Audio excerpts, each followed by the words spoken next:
This year's Global Wage Report shows that wage growth dropped sharply during the 2008 economic crisis, started to recover in 2010, but has decelerated since 2012.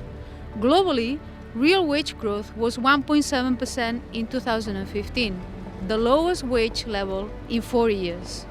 Behind this number, there are large differences across countries. In 2015, wage growth among emerging G20 economies was 2.5%, and this was well behind the 6.6% recorded for these economies in 2012.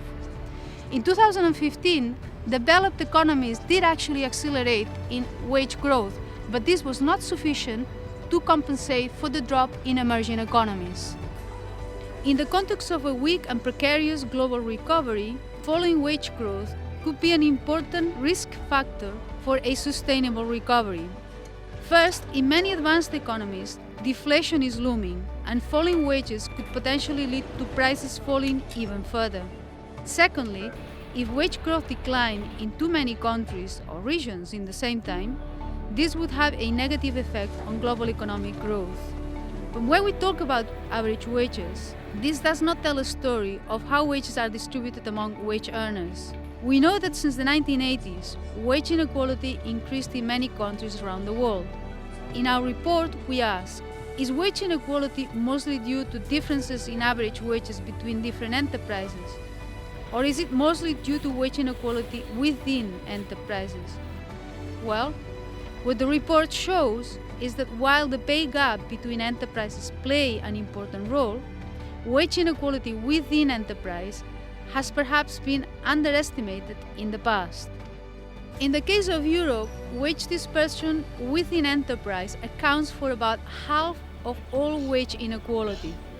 In firms where the average wage is low, individuals at the top 1% get paid 5 times more than individuals at the bottom. But in firms whose average wage is high, individuals at the top get not 5, 6 or 10 times more. In fact, they get 120 times more than those at the bottom. Not everyone at the top benefits in the same way. Among individuals at the top 1%, there are much fewer women than men, and women CEOs in this group earn only about half as much as men CEOs. This is actually twice as much gender pay gap, than in the general population. So, what can be done to reduce wage inequality?